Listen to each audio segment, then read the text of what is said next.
नमस्कार दोस्तों, आप सभी का हमारे इस यूट्यूब चैनल में स्वागत है। दोस्तों, झारखंड कर्मचारी चयन आयोग ने एक और नोटिफिकेशन जारी की है और ये जो नोटिफिकेशन है दोस्तों महिलाओं के लिए है। तो चलिए देखते हैं क्या है। डिटेल्स पूरा हम लोग विस्तार पूर्वक समझने का प्रयास करेंगे। देखिए, विज्ञापन संख्या की बात करें तो 14/2023 है। झारखंड महिला पर्यवेक्षिका प्रतियोगिता परीक्षा 2023 JLSCE 2023 है। तो जी हाँ दोस्तों, और देखिए सबसे पहले बात करते हैं परीक्षा शुल्क की। तो यहाँ पर देख लीजिए, परीक्षा शुल्क जो जनरल लोग हैं, जनरल कैंडिडेट्स हैं, उनके लिए 100 रुपये, आप सभी को पता ही है झारखंड में 100 रुपये लगता है जनरल के लिए। जबकि ST SC और के लिए यहाँ पर 50 रुपये लगता है। ये हो गया मुख्य बात। और आगे देखें यहाँ पर विवरण, रिक्तियों का विवरण, ये नॉट रिफंडेबल होगा दोस्तों। तो परीक्षा शुल्क जो है आप जो जमा करेंगे ये नॉट रिफंडेबल है। आप यहाँ पर देख सकते हो। रिक्तियों की संख्या की बात करें तो यहाँ पर कितने सारे रिक्तियाँ हैं, कौन से कैटेगरी में, तो आप यहाँ पर स्क्रीनशॉट ले सकते हैं। ठीक है, यहाँ पर महिला पर्यवेक्षिका अनारक्षित वर्ग के लिए 187 है, जबकि अनुसूचित जनजाति के लिए 101 है। अनुसूचित जाति के लिए 35 है, अत्यंत पिछड़ा के लिए 42 है, पिछड़ा वर्ग के लिए 35 है, आर्थिक रूप से कमज़ोर के वर्ग के लिए 44 है। टोटल पोस्ट की बात करें तो 444 पोस्ट है। तो ये बड़ी संख्या है दोस्तों। अनारक्षित वर्ग के लिए 187 और अनुसूचित जनजाति के लिए 101 है। तो जितनी जल्दी हो सके फॉर्म भर दीजिएगा। मैं मेरा विस्तार पूर्वक आपको बताऊंगा कि क्या क्या करना है। तो आप यहाँ पर देख लीजिए।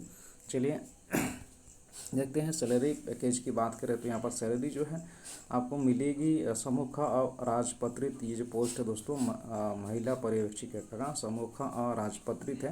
पे मैट्रिक्स लेवल जो होगा वो 6 है और 35,400 से 1,12,400 रुपये आपको यहाँ पर सैलरी देखने को मिल रही है।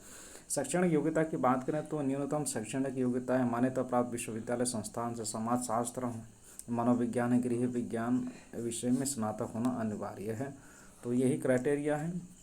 जो सब्जेक्ट यहाँ पर दिए गए हैं, 3 सब्जेक्ट वाले जो कैंडिडेट्स हैं तो वो इस फॉर्म को भर सकते हैं। तो अभी देखते हैं यहाँ पर देखिए आगे दिया हुआ है कि अगर आपने खेल के क्षेत्र में कहीं आपने उपलब्धि हासिल की है तो उसके अनुसार भी आपको छूट मिलती है। तो आप यहाँ पर देख सकते हो 1 2 3 यहाँ पर 3 पॉइंट्स दिए गए हैं। अंतर्राष्ट्रीय ओलंपिक कमेटी अथवा उनसे संबंधित फेडरेशनों द्वारा आयोजित प्रतियोगिता परीक्षा में आपने मेडल प्राप्त किए हैं। भारतीय ओलंपिक संघ अथवा उससे संबंधित फेडरेशन द्वारा आयोजित राष्ट्रीय चैंपियनशिप स्तर की राष्ट्रीय स्तर की चैंपियनशिप अगर आपने उपलब्धि हासिल की है, प्रथम स्थान गेन किए हैं, तो भी आपको छूट मिलेगी। यहाँ पर आप पूरा विस्तार पूर्वक देख सकते हैं। ऑफिशियल वेबसाइट में जाएंगे और डाउनलोड करेंगे दोस्तों। फिर भी कहीं किसी प्रकार की डाउट होती है तो आप क्वेश्चन कर सकते हैं, कमेंट कर सकते हैं नीचे। मैं उत्तर देने का प्रयास जरूर करूँगा। तो यहाँ पर देखिए, चलिए आगे आयु सीमा की बात करें तो यहाँ पर देखिए महिला पर्यवेक्षिका का पदनाम है और 1/8/2023 1/8/2023 को आपका मिनिमम एज होना चाहिए। और अधिकतम उम्र की बात करें तो 1/8/2019 यानी 2019 से आपका यदि एज 2019 में मान के चलिए कि 35 वर्ष था, मैक्सिमम एज था 35 वर्ष 2019 में, यानी बैक डेट से 19 से आपको फॉर्म भरने का मौका मिल रहा है। उम्र सीमा की बात करें तो यहाँ पर देखिए मैंने बताया कि 21 वर्ष मिनिमम है। और अधिकतम उम्र सीमा की जो गणना है वो होगी 1/8/2019 से। 1/8/2019 से अगर देखिए मान के चलिए कि महिला अनारक्षित अत्यंत पिछड़ा वर्ग के लिए यहाँ पर दिया है 38 वर्ष। अगर आपका 38 वर्ष 2019 में 38 वर्ष हो रहा था और तब आप फॉर्म भर सकते हैं। मैक्सिमम एज की बात कर रहा हूँ मैं। और 1/8/2023 तो यहाँ पर आपको पता ही है, ये बोलने की ज़रूरत नहीं है। 40 वर्ष महिलाओं के लिए, उन महिलाओं के लिए जो ST SC है 2019 को देखेंगे दोस्तों। 2023 में आप नहीं देखेंगे। 2023 में अगर आपका 40 वर्ष हो रहा है, 2023 में अगर आपका 40 वर्ष हो रहा है तो आप फॉर्म भर सकते हैं। आप 2019 में जाके बैक डेट में जाके चेक करेंगे अपना 1/8/2019। और उस समय अगर आपका मैक्सिमम एज मान के चलिए 40 वर्ष हो रहा था तो उस समय भी आप फॉर्म भर सकते थे और इसी के लिए आपको छूट दिया गया है। तो चलिए देखें आगे। इम्पोर्टेंट डेट्स हम लोग देख लेते हैं कि स्टार्टिंग जो डेट है फॉर्म भरने का वो क्या है, अंतिम तिथि क्या है, क्या क्या और डॉक्यूमेंट्स चाहिए नहीं चाहिए, आप सबको पता ही है। तो थोड़ा सा मैं नीचे स्क्रॉल कर रहा हूँ। इम्पोर्टेंट डेट्स याद रखना बहुत ज़रूरी होती है। तो आप यहाँ पर देख सकते हैं ऑनलाइन आवेदन पत्र के विभिन्न चरणों को पूर्ण करने की निम्नवत तिथियाँ।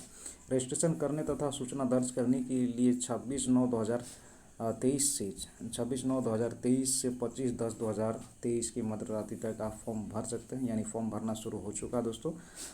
जितनी जल्दी हो सके आप लोग फॉर्म भर दीजिए, क्योंकि आपको सभी पता है कि वेबसाइट जो है शुरू हो जाती है। जैसे जैसे एग्ज़ाम फॉर्म भरने का जो डेट आता है वो लेट होते जाता है। जितना लेट होता है फॉर्म भरने में उतना ही सर्वर जो है बिजी हो जाती है। तो आप सभी भर दीजिएगा। और ये कैंडिडेट आप सभी पता ही है महिलाओं के लिए है, तो उन सभी महिलाओं को मैं कहना चाहूँगा कि ये मौका दोबारा हाथ से ना छूट पाएँ। तो देख भर लीजिए। परीक्षा शुल्क भुगतान करने के लिए जो डेट है, अंतिम तिथि है, बात करें 27/10/2023 से 27/10/2023 की मध्य रात्रि तक आप परीक्षा शुल्क भर सकते हैं। फ़ोटो हस्ताक्षर अपलोड करने आवेदन पत्र का प्रिंट आउट लेने के लिए 29/10/2023 की मध्य रात्रि तक, यानी 29 तारीख तक, 29 अक्टूबर तक आप जो है प्रिंट आउट निकाल सकते हैं। और इसके बावजूद भी अगर आप कहीं गलती कर देते हैं, तो आप ये जो डेट आप देख रहे हैं 31 अक्टूबर और 2 नवंबर के बीच में, ये 2 डेट आपको दिए गए हैं 31/10/2023 से दिनांक 2/11/2023 के मध्य रात्रि तक। आपने अगर कहीं गलती की है तो आप संशोधन कर सकते हैं, सुधार कर सकते हैं। अभ्यर्थी का नाम, जन्म तिथि, ईमेल आईडी, मोबाइल संख्या को छोड़कर, ये जो इम्पोर्टेंट देख रहे हैं, सभी को पता ही है कि आपका नाम जो है, ईमेल आईडी, ये सब चेंज नहीं होता, मोबाइल नंबर चेंज नहीं होता है, तो इसीलिए ये सब आप चेंज नहीं कर सकते हैं, है ना। बाकी सब कुछ इंपॉर्टेंट चीज़ें हैं, वहाँ पर ऑप्शन दिए जाएंगे क्या क्या आपको संशोधन करना है, तो इन चीज़ों को छोड़ करके बाकी आप संशोधन कर सकते हैं। तो बड़ी ध्यान से फॉर्म भरिएगा। एक बार गलती हो जाने से दोबारा जो फॉर्म भरने में तकलीफ़ होती है, ऑडिट करने में मुश्किल होती है, तो इस बात का ध्यान जरूर रखेंगे। तो चलिए मिलते हैं हम लोग नेक्स्ट वीडियो में। बहुत बहुत धन्यवाद ये वीडियो देखने के लिए।